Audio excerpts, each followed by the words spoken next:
गुरुर्ब्रह्मा गुरुर्विष्णु गुरुर्देवो महेश्वरः।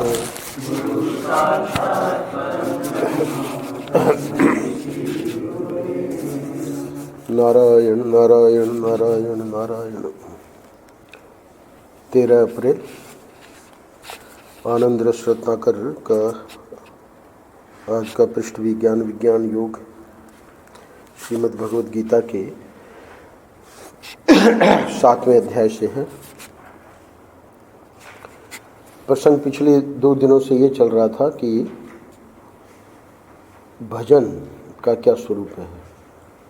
तो सुकृति बताया परसों, पुण्यात्मा जो है वो भजन करते हैं, और कल सच्चित आनंद को लेकर परम पूज्य महाराज श्री ने ये बात बताई कि सत की जो परछाई है, परमात्मा सर्वत्र व्याप्त है, तो हमारे अंतःकरण में सत जमा चित्त जमा आनंद, सच्चिदानंद की मानो 3 प्रकार से उसकी अभिव्यक्ति होती है। एकाग्रता, बुद्धि और प्रीति। अब ये एकाग्रता, बुद्धि और प्रीति यदि संसार में लगी हुई है, दृष्टांत दिया बढ़ई का, दत्तात्रेय ने उसको गुरु बनाया कि उसको वो इतनी बड़ी राजा की सवारी गाजे बाजे के साथ निकली, पर वो इतना एकाग्र था, इतनी उसकी बुद्धि लगी हुई थी उस बाण बनाने में, इतनी प्रीति उसकी उस कार्य में थी कि उसको पता तक न चला। किसी ने पूछा, भाई इधर से राजा की सवारी निकली क्या? तो सचमुच में राजा की सवारी वहाँ से निकली थी और बड़े गाजे बाजे के साथ निकली थी, पर उसको नहीं पता चला। तो ये तो हो गया सांसारिक वस्तुओं में एकाग्रता, बुद्धि और प्रीति। तो महाराज ने कल अंत में कहा कि बाण निर्माण में प्रीति, एकाग्रता एवं बुद्धि होना और निर्वाण स्वरूप भगवान में प्रीति, एकाग्रता एवं बुद्धि का होना, ये दोनों 2 चीज़ हैं। तो आज के पृष्ठ में ये जो संत भगवंत चाहते हैं कि हमारी प्रीति ठाकुर जी में जुड़े, तो इसको लेकर कुछ चर्चा आज महाराज श्री करने वाले हैं। इस भजन के संदर्भ में महाराज श्री ने 4 प्रश्न उठाए हैं।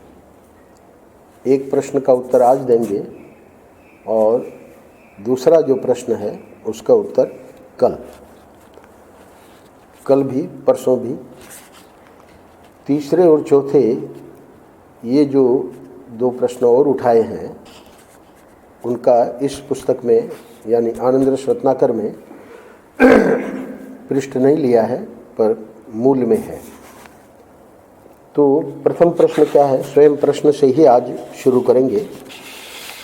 शीर्षक है आज के पृष्ठ का, सकाम पुण्यात्माओं को भी भगवान का भजन ही करना चाहिए।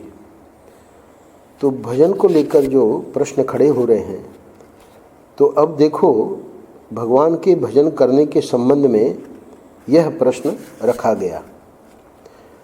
क्या प्रश्न रखा गया?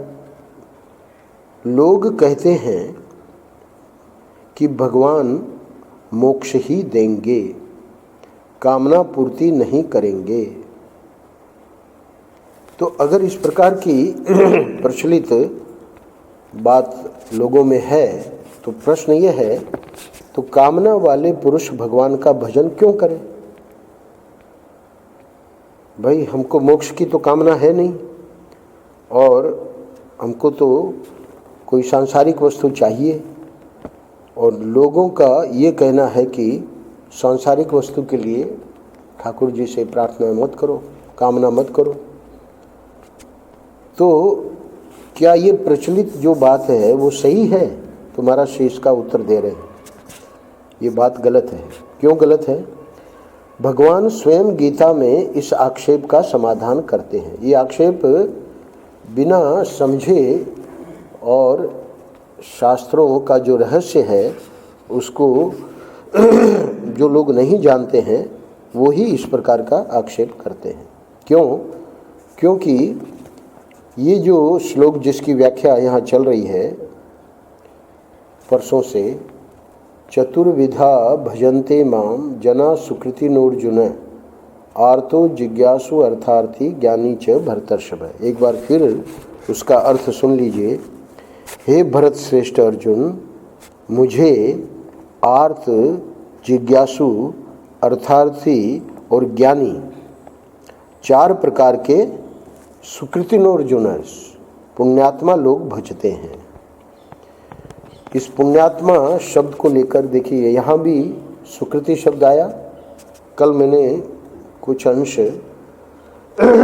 जहाँ भगवान ने 15 दृष्टांतों के माध्यम से कि मैं कैसे सर्वत्र व्यापक हूँ, सर्वत्र में ही हूँ, मेरे सिवाय और कोई नहीं है, उस संदर्भ में भी भगवान ने पुण्यो गंधः पृथिव्याम च तेजश्चास्मि विभावसौ जीवनम सर्वभूतेषु तपश्चास्मि तपस्विषु। तो वहाँ जो पुण्य शब्द का प्रयोग किया भगवान ने, उसका महापुरुषों ने रहस्य निकाला कि ये जो पापी लोग हैं तो वो अपनी वासना से, अपने स्वार्थ से कुछ कुछ करते रहते हैं। तो उनका यहाँ आज का शीर्षक है सकाम पुण्यात्माओं को भी भगवान का भजन ही करना चाहिए। तो अब देखिए महर्षि क्या कह रहे हैं। प्रश्न क्या उठाया गया कि कामना वाले पुरुष भगवान का भजन क्यों करें? जब ये बात प्रचलित है कि भगवान मोक्ष ही देते हैं, है ना, कामना पूर्ति नहीं करते हैं, तो ये बात प्रचलित हुई कैसे? बात इसलिए प्रचलित हुई कि देवता लोगों का तो बड़ा सीधा साधा हिसाब है ना। उनकी जो विधि विधान है वैसे उनकी पूजा कर दो और वो कामना पूरी कर देंगे। भगवान का ऐसा हिसाब है नहीं। कई बार मैंने इस बात को रखा कि भगवान तो हमारे हित में है, वो ही करेंगे। तो देखा जाता है कि भाई हम तो कामना कर रहे हैं। आप कल्पना करिए, एक पति पत्नी है ना, पुत्र की कामना कर रहे हैं। 1 साल हो गया, 2 साल हो गया, है ना, यहाँ तक कि 10 साल हो गए, पुत्र नहीं हो रहा है। अब वो कामना यानी ठाकुर जी से भी प्रार्थना कर ही रहे हैं, दर दर जाके, है ना, फलाना मंदिर, ये मंदिर, वो मंदिर, ये महात्मा, वो महात्मा। तो बहुत सारी कामनाओं को लेकर ऐसा लोगों को लगने लगा कि कामना पूर्ति जो है भगवान नहीं करते, देवता लोग करते हैं। तो देवताओं की जो पूजा आदि है वो ज़्यादा प्रचलित हो गई। इसी को ज्ञान विज्ञान योग में आगे चल के, अभी तो हम 16वें श्लोक पे हैं, भगवान ने बताया है कि देवता लोग भी जो देते हैं वो कहाँ से देते हैं। अरे भाई, मैं ही तो देता हूँ, देवता लोगों के माध्यम से देने वाला तो मैं ही हूँ। तो इसलिए वो कोई ज़्यादा बुद्धिमानी नहीं है। उन श्लोकों में आगे चल के बताया है कि वो ज़्यादा बुद्धिमानी नहीं है। क्यों? क्योंकि देवता लोग हमारे हित अहित का विचार किए बिना देते हैं। एक 10वें स्कंद में जो कथा आई है, अब इंद्र की पूजा रोक दी गई और कितना बड़ा गुस्सा आया उसे, पूरे ब्रज को नष्ट कर दो। सब लोगों को पता है कथा। तो ऐसे देवता जो कि इस प्रकार भी सोच सकते हैं,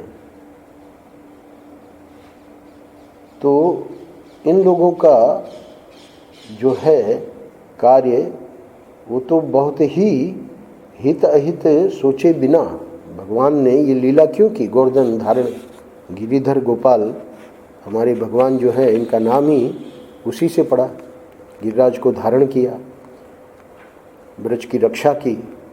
तो भगवान ने जानबूझकर वो लीला की, क्योंकि वो इंद्र का वो जो ये अभिमान हो गया था उसको हटाना चाह रहे थे। तो बाद में आगे चल के इंद्र आए हैं, उन्होंने अभिषेक भी किया है सुरभि द्वारा। भगवान का, तो उसका जो घमंड था वो चूर हो गया। भगवान जब भी हमारी कामना की पूर्ति करेंगे हमारा हित देखकर करेंगे। तो इसलिए ये प्रचलन हो गई बात, उसी का महर्षि यहाँ समाधान जो दिया गया है भगवान के द्वारा ही उन शब्दों में आज बताने जा रहे हैं। पहले प्रश्न का उत्तर आज के पृष्ठ में है। पुण्यात्मा सुकृति का है ना, तो पुण्यात्मा सकाम भी होते हैं और निष्काम भी होते हैं। सबसे पहले हमको ये समझना पड़ेगा कि जो श्लोक में सुकृति शब्द प्रयोग किया तो क्या वे सिर्फ निष्काम ही होते हैं? तो बोले नहीं भाई, जो सुकृति हैं है ना, गृहस्थ है, तो उसको तो अभी जो कामनाएं हैं तो समझो जिज्ञासु है, तो जिज्ञासु निष्काम अपना भजन कर रहा है। पर जो सामान्य व्यक्ति हैं वो तो पुण्यात्मा होते हुए सकाम ही हैं। तो केवल निष्काम पुण्यात्मा ही भगवान का भजन करेंगे, सकाम पुण्यात्मा क्या नहीं करेंगे? बोले नहीं, सकाम पुण्यात्माओं को भी भगवान का ही भजन करना चाहिए। यानी उनको देवी देवताओं का इसके लिए देवी देवताओं का खंडन नहीं कर रहे हैं भगवान इस अध्याय में।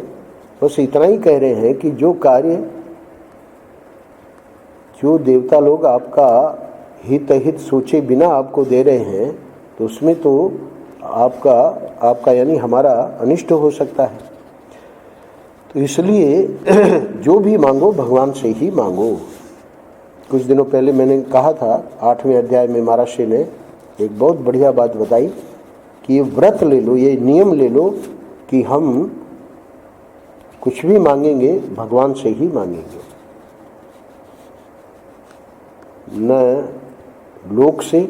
क्योंकि सबसे पहले तो लोक पर दृष्टि जाती है कि हमारे संबंधी, हमारे फलाने मित्र, हमारे है ना कोई नेता या जो भी है, तो व्यक्ति कोशिश करता है, कुछ कार्य हो भी जाते हैं। तो इसलिए इधर अध्यात्म की ओर दृष्टि नहीं जाती।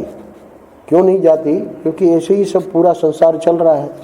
हर व्यक्ति कोई, ये जो वाक्य मैंने अभी बताया ये तो बहुत कठिन है कि जो भी मांगो भगवान से ही मांगो। कितना बड़ा विश्वास होना चाहिए उसके लिए। तो ये तो हम लोगों को इस मार्ग में आगे बढ़ाने के लिए सूत्र दिए जा रहे हैं। हम कर पावे बहुत ही अच्छा है, नहीं कर पावे कोशिश करते रहें, है ना। तो पहली बात तो ये हो गई कि भाई आज का शीर्षक है सकाम पुण्यात्माओं को भी भगवान का भजन ही करना चाहिए। तो अब वो जो आक्षेप था वो यहाँ हटा रहे हैं आज के पृष्ठ में। अब यहाँ सकाम के भी दो श्रेणियाँ हैं। पुण्यात्माओं की पहले दो श्रेणियाँ करी, सकाम और निष्काम। तो वहाँ तो ये कह दिया कि निष्काम तो खैर वो बेचारा जो भी कर रहा है जिज्ञासा से कर रहा है, तो जिज्ञासा भी एक कामना है, हमको परमार्थ प्राप्त हो, मोक्ष मिले, ये भी कामना है। तो वो भी कामना महाराज ने इस अपने प्रवचन में बताया है कि श्रोत्रिय ब्रह्मनिष्ठ गुरु जो ईश्वर कोटि के संत हैं वो ही आपको ज्ञान दे पाएंगे। यानी वो भगवान के ही रूप हैं। हर किसी के द्वारा, है ना, कोई विद्वान है, कोई पंडित है और हम सोचे कि भाई वो हमको ज्ञान दे देगा, वो संभव नहीं है। तो जिज्ञासु को भी वहीं भेजा है भगवान के पास। गीता में भी भगवान ने या तो अपने पास बुलाया 18वें अध्याय में सर्वधर्मान परित्यज्य मामेकम शरणम व्रज, अथवा 4थे अध्याय में क्या कहा, तद विद्धि प्रणिपातेन परिप्रश्नेन सेवया उपदेक्षन्ति ते ज्ञानम ज्ञानिनस् तत्वदर्शिनः। 4थे अध्याय में गुरु के पास भेजा, या तो गुरु के पास जाओ, और यहाँ तो भगवान अवतार काल है तो भगवान स्वयं है, तो इसलिए कृष्णम वंदे जगत गुरु। तो निष्काम और सकाम पुण्यात्मा में जो भी है वो तो भगवान का ही भजन करें। पर अब ये जो सकाम है, इसकी दो श्रेणियां ध्यान से सुनिएगा। सकाम भी दो तरह के होते हैं, एक पापी सकाम और एक पुण्यात्मा सकाम। यहाँ प्रसंग क्या चल रहा है? पुण्यात्मा का। तो परसों भी बताया था, तो जो पापी सकाम होंगे वे राजा का, सेठ का, कामिनी का भजन करेंगे। वो अगर कमजोर होगा, है ना, तो ये सब जो भी संसार में है उनका भजन करेगा, और अगर प्रबल होगा तो अपने अहम का, अपनी बुद्धि का, है ना। तो पापी सकाम प्रभु के प्रति प्रीति नहीं करेगा। ये सब जो सुनाया जा रहा है उसमें हमको अपना आत्मनिरीक्षण करना चाहिए कि हम किस कोटि में हैं। हम पापी सकाम हैं कि पुण्यात्मा सकाम हैं कि निष्काम, है ना, हैं। ये आत्मनिरीक्षण करने के लिए बताया जा रहा है। ऐसा तो नहीं है कि हम अपनी ही बुद्धि पर, अपने ही अहम पर, है ना, इतना हमको अभिमान है। अगर ऐसा है तो हम तो अभी पुण्यात्मा सकाम की कोटि में नहीं हैं। तो इसलिए यहाँ बताया जा रहा है, समझाया जा रहा है कि जो पापी सकाम होंगे वे तो राजा का, सेठ का, कामिनी का भजन करेंगे। पापी सकाम प्रभु के प्रति प्रीति नहीं करेगा। क्यों नहीं करेगा महाराज? वह तो किसी न किसी दूसरी जगह आकृष्ट हो जाएगा। भगवान इसी अध्याय में संभवतः 14वें श्लोक में कह चुके हैं, ये जो मेरी माया है वो बड़ी चमकदार है। दैवी का अर्थ होता है चमाचम, चमकती हुई। तो वो जो आकृष्ट हो जाएगा कि भाई हमारा काम तो यहीं बन जाएगा, वो भगवान की ओर नहीं देखेगा। वो तो बता ही दिया, राजा, सेठ, कामिनी, ये सब, है ना, एक से एक वैभवशाली।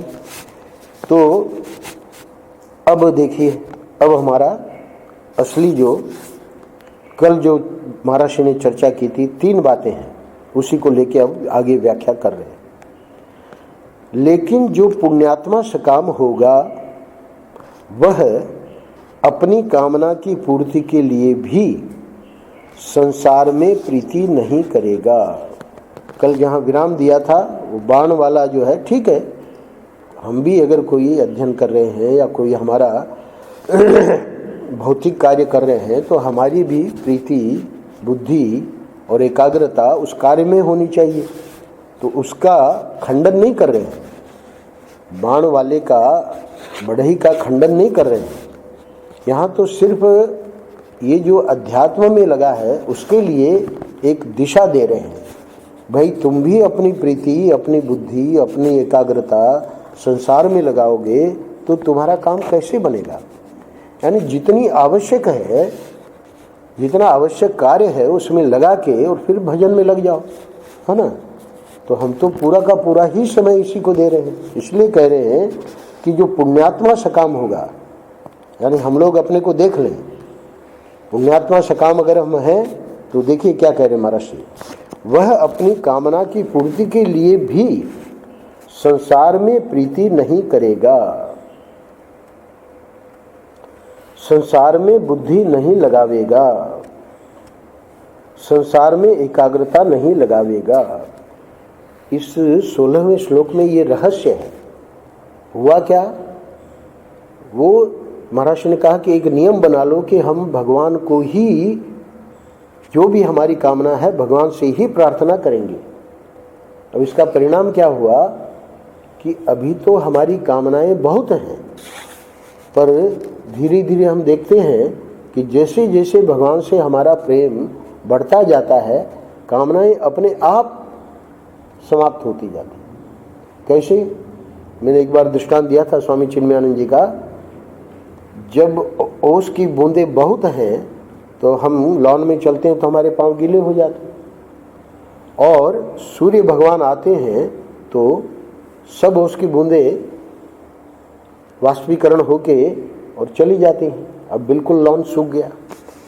तो ऐसे ही ये जो सत्संग है, ये जो ज्ञान का सूर्य है, ये जो प्रेम है, भगवत प्रेम, इसमें ये चमत्कार है कि जितने काम, क्रोध, लोभ, मोह, मद, मात्सर्य, राग, द्वेष, जितने हमारे विकार हैं वो अपने आप एक एक करके समाप्त होने लगता। ये रहस्य यहाँ बताया जा रहा है कि भगवान से ही जुड़ो, कामना भी करनी हो तो भगवान से ही करो। इसलिए संसार में प्रीति नहीं करेगा, संसार में बुद्धि नहीं लगावेगा, संसार में एकाग्रता नहीं लगावेगा। क्या अर्थ हुआ? मैंने जैसे बताया, जो हमारा आवश्यक कार्य है उसको निपटा के फिर अपने भजन में लग गए। उसकी एकाग्रता संसार में नहीं है, भगवान में है। यहाँ तक सांसारिक कार्य करते हुए भी वो इसका ध्यान रखता है कि हमारा जब चलता रहे, है ना, हम भगवान से एक क्षण के लिए भी हमारा जो है वियोग न हो। तो इसलिए भक्त लोग कार्य भी करते। आपने देखा दत्तावधू जी आए थे, उनके 10 शिष्य यानी गुरु सहित सबका बस बहुत सारी बातें हमने देखी कि भाई परंपरा के विरुद्ध हैं। माला तो माला झोली में होनी चाहिए, है ना, पर जो भी उनके महापुरुष रहे उनकी परंपरा में उन्होंने देखा कि भाई, और प्रवचनों में भी उन्होंने बताया, समझाया कि कितना आवश्यक है ये। अगर हम ऐसा नहीं करते हैं तो इसका मतलब हमारी बुद्धि, हमारी एकाग्रता, हमारी प्रीति संसार में है तो है, वो तो सबकी है, पर अब छूटे कैसे? तो उसका उपाय बता के गए, प्रवचन में समझा के गए कि उसे कैसे करना है, और वो सब करके दिखा के, सिर्फ प्रवचन करके नहीं, अपना जीवन। तो यही महाराज यहाँ कह रहे हैं कि ये करना पड़ेगा। जो सकाम पुण्यात्मा है तो उनका तो भगवान में ही है ये तीनों। और अब कहो कि वो एकाग्रता जो है वो समझता तो है नहीं और भगवान में बस वो लगा हुआ है, नहीं। देखिए क्या कह रहे महाराज, वह जो एकाग्रता है वो ना समझी से नहीं है। कुछ दिनों पहले एक पृष्ठ आया था कि भगवत स्तुति जो है वो भी बहुत उच्च कोटि की साधना है। तो भगवत स्तुति में क्या बताया गया कि वहाँ हम समझें, हम क्या बोल रहे हैं वो हम समझें, है ना। मैंने दृष्टांत भी दिया कि हम भी, हमारा ध्यान भी नहीं गया। प्रार्थना में, स्तुति में कोट कीट बोला जाता था, तो शर्मा जी ने तुरंत पूछा भाई ये कोट कीट क्या है। तो वहाँ पर भी यही बताया गया कि एकाग्रता, तो वो एकाग्रता क्यों? क्योंकि उसी से भगवत स्तुति साधना बनेगी, नहीं तो क्या है, यांत्रिक। तो यांत्रिक तो प्राय प्राय हो ही रही है, पर उस यांत्रिक को कैसे एकाग्रता, बुद्धि और प्रीति जोड़नी है, इसको महर्षि समझा रहे हैं। तो महर्षि कह रहे हैं कि वह एकाग्रता ना समझी से नहीं है, समझदारी से है। जो स्तुति बोली जा रही है, जो पंक्ति बोली जा रही है, उसमें एकाग्रता करके, उसमें प्रीति जोड़ के और उसमें समझ जोड़ के कि इसी में हमारा कल्याण है। कल्याण इसमें नहीं है जो हम संसार में, है ना, जो भी जितना भी हमारा व्यवहार है और वो जो आवश्यक व्यवहार है उतना ही, उससे ज़्यादा नहीं। हो क्या रहा है, ये सेल फोन वगैरह, उससे बहुत बड़ा यानी जो नुकसान हो रहा है लोगों का, वो समझ नहीं पा रहे हैं, क्योंकि उसको एक एडिक्शन कहते हैं, व्यसन कहते हैं। सिर्फ ये नशीली दवाइयाँ या जो पदार्थ होते हैं उसी का व्यसन नहीं होता है, इन चीज़ों का भी व्यसन होता है। तो व्यसन श्रद्धा के साथ जोड़ा है महापुरुषों ने। हमारी जो श्रद्धा है उधर व्यसन हो, वो तो अपेक्षित है, पर इस प्रकार की चीज़ों में जो व्यसन है वो तो हमारा पतन में हेतु है। इसलिए वो जो एकाग्रता है वो नासमझी से नहीं है, समझदारी से है। और केवल समझदारी में एकाग्रता ही नहीं है, प्रीति भी है। अब हम देखें, हम लोग, हमारी प्रीति कहाँ है ना। अब दुनिया भर के उसमें तो एप्लीकेशन है, अब उस एप्लीकेशन में इसको भी करके देखें, इसको भी करके देखें, तो हम अपना मनुष्य जीवन का जो बहुत कम समय मिला हुआ है उसको सिर्फ बर्बाद नहीं कर रहे हैं। उसमें फिर वो जो रस आएगा, तो प्रीति जो आवेगी, तो प्रीति हमको इधर प्रीति के लिए पहले प्रयास करना पड़ेगा ना। तो वो प्रयास तो हुआ नहीं, बल्कि उधर प्रीति जुड़ती गई ज़्यादा से ज़्यादा। तो इसलिए यहाँ कहा कि समझदारी से है। समझदार लोग क्या करेंगे, सेल फोन है, उसकी निंदा नहीं है, पर हम जितना आवश्यक है इतना ही प्रयोग करते हैं। हमारे सेल फोन में इंटरनेट, हमारे यानी हम तो नहीं रखते हैं, इंटरनेट नहीं है और कोई ऐसी फेसबुक या व्हाट्सएप या कुछ नहीं। तो लोग कहेंगे कि भाई आप तो बहुत पिछड़े विचारों के हैं, है ना, अब तो जो है ये तो बहुत आवश्यक है। पर ये किसके लिए कहा जा रहा है? ये वो जो संसारी व्यक्ति है उसके लिए कहा जा रहा है। अगर वो भक्त है, अगर वो अपनी प्रीति भगवान से जोड़ना चाह रहा है ना, उसके लिए ये जितने आनंद रस रत्ना करके और शास्त्रों के पृष्ठ हैं वो उनके लिए। इसलिए ये पंक्ति बहुत महत्वपूर्ण है। कल सच्चित आनंद की बहुत सुंदर व्याख्या की, आज उसको महाराज ने यहाँ घटा दिया। अब समझो तीनों बातें भगवान में इकट्ठी कर दो। भगवान में मन लगे, भगवान का स्वरूप समझ में आवे और भगवान से प्रेम हो। कितनी बड़ी बात हो गई है। भगवान में मन लगे, है ना, भगवान का स्वरूप समझ में आवे और भगवान से प्रेम होवे। तो ये तो ऐसा थोड़ी है कि भाई एक दिन हमने सुना सत्संग में और हमको सब समझ में आ गया स्वरूप क्या है। अरे जन्मों जन्मों की साधना से इस समझ में आता है। तो इसलिए उसमें लगना पड़ेगा। ये तीनों बात तुम्हारे हृदय में आ जाए तो अब क्या चमत्कार हुआ? सद्भाव, चिद्भाव और आनंद भाव, इनका जो एकीकरण हो गया उसका नाम भक्ति भाव हो गया। ये भक्ति नहीं है जो मरी मरी भक्ति हमारी, है ना सर, आधा घंटा माला जप ली और फिर बाकी 23.5 घंटा संसार का चिंतन, इसको भक्ति नहीं कहते। भक्ति की व्याख्या यहाँ महाराज श्री कर रहे हैं। सद्भाव, चिद्भाव और आनंद भाव, इनका जो एकीकरण हो गया उसका नाम भक्ति भाव हो गया। हमारा एकीकरण कुछ नहीं हुआ, एकाग्रता कहीं और है, प्रीति कहीं और है, बुद्धि कहीं और है ना।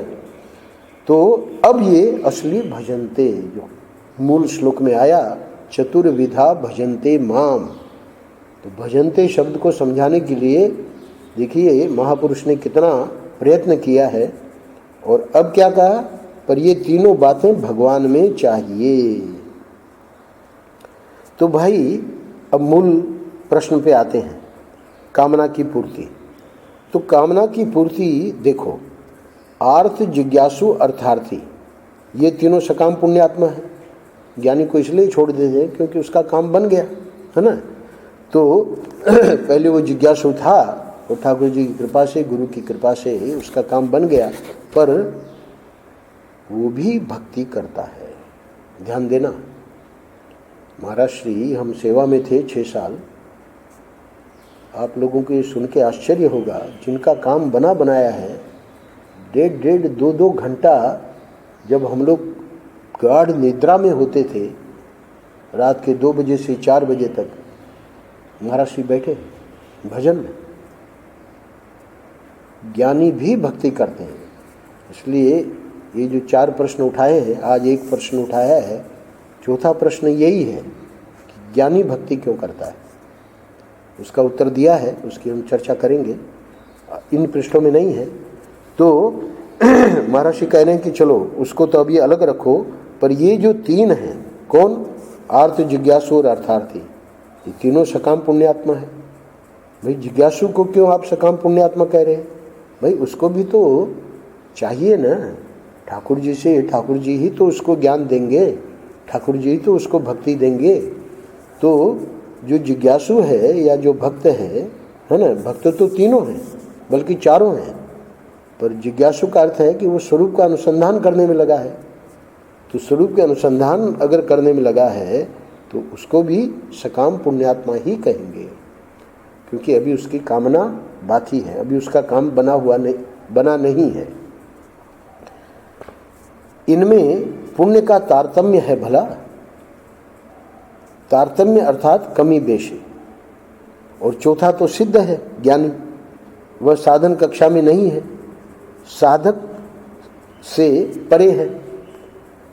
अब इन तीनों को एक एक करके बता रहे हैं। दुनिया में जिस क्रम से श्लोक में लिया है उसी क्रम से बता रहे हैं। आर्तो जिज्ञासु अर्थार्थी है ना, और ज्ञानी को छोड़ देते हैं। दुनिया में दुख जिसको रौंद रहे हैं उसका नाम आर्थ है। गजेंद्र द्रौपदी आदि के प्रसंगों में देखो ना क्या, तो यहाँ संक्षेप में लिया गया है, वहाँ मूल प्रवचन में बताया है। गजेंद्र इंद्रद्युम्न था, है ना, राजा था, भक्ति करता था, पर अपराध हुआ महात्मा का, इसलिए शाप मिला, गजेंद्र बनना पड़ा। पर जब गजेंद्र की वो स्थिति आई कि अब हम बचेंगे नहीं, तो वही इंद्रद्युम्न के रूप में जो स्तुति करता था, है ना, वो सब याद आ गया। तो अद्भुत है वो गजेंद्र मोक्ष का। गजेंद्र मोक्ष की बड़ी महिमा है भागवत में। जो ये गजेंद्र मोक्ष है, जो लोग आखिरी दिनों में कैंसर है ना, ऐसा रोग है कि अब उससे छुटकारा नहीं है, तो गजेंद्र मोक्ष का पाठ करवाते हैं ताकि वो मुक्त हो जाए। आज भी वो प्रचलन है। तो गजेंद्र का सबको कथा पता है, द्रौपदी की पता है।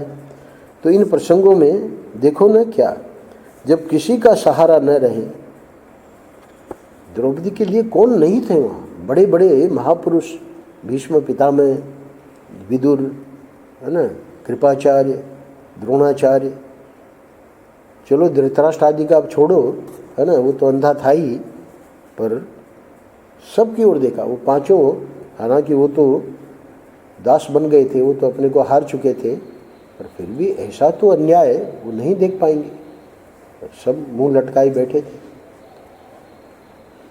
तो द्रौपदी का वस्त्रावतार के द्वारा भगवान ने कल्याण किया। भगवान को पुकारो, महर्षि कह रहे हैं, देखो वे रक्षा करते हैं। इन प्रसंगों से हमको ये बताया जा रहा है ना, भगवान को पुकारो। अच्छा, जिज्ञासा कौन पूर्ण करते हैं? तो मैंने बताया, भगवान ने दो ही जगह भेजा, आया तो अपने पास, अब इस समय अवतार काल तो है नहीं, तो गुरु के पास। तो गुरु उपाधिक जो परमात्मा है वह जिज्ञासा पूर्ण करता है। तीसरा गिनाया भगवान ने, आर्तो जिज्ञासु अर्थार्थी। तो तीन ही का यहाँ हम चर्चा करने जा रहे हैं। तो तीसरे के बारे में क्या है? भगवान विभीषण, सुग्रीव आदि को लौकिक अर्थ देते हैं। ये तो अर्थार्थी भक्त है।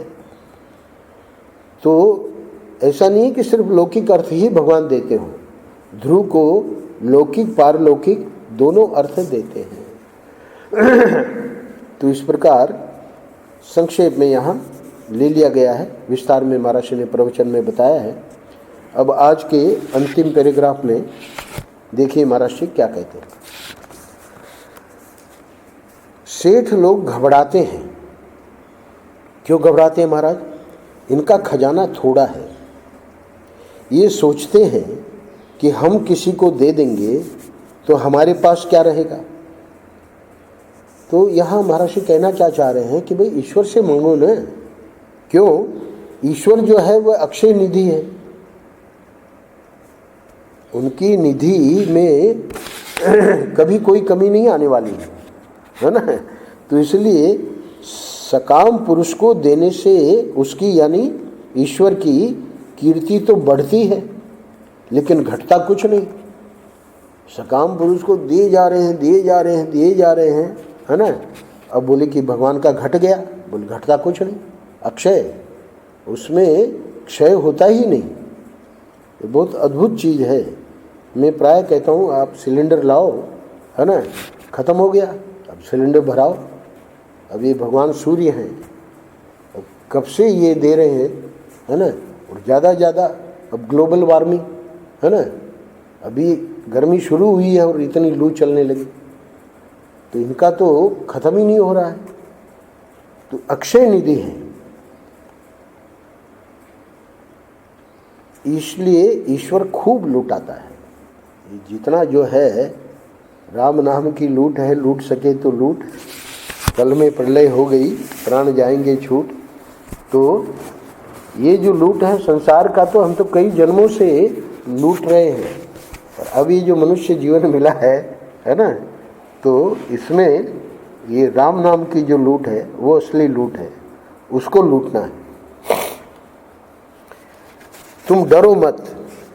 चलो राम नाम वाले तो कम हैं, सकाम लोग ज़्यादा हैं, तो महर्षि कह रहे हैं कि तुम डरो मत, निशंक होकर भक्ति करो, सकाम हो तो सकाम और निष्काम हो तो निष्काम। यहाँ मैं एक बात कहना चाहूँगा कि इसी विषय को लेकर और भी बहुत बढ़िया बढ़िया बातें महर्षि ने यहाँ बताई हैं, उसको पढ़िएगा ज़रूर, है ना, क्योंकि इस एक पृष्ठ में, इस एक प्रश्न का उत्तर जो दिया है कई पृष्ठों में दिया है, तो संक्षेप में लेना संभव नहीं था।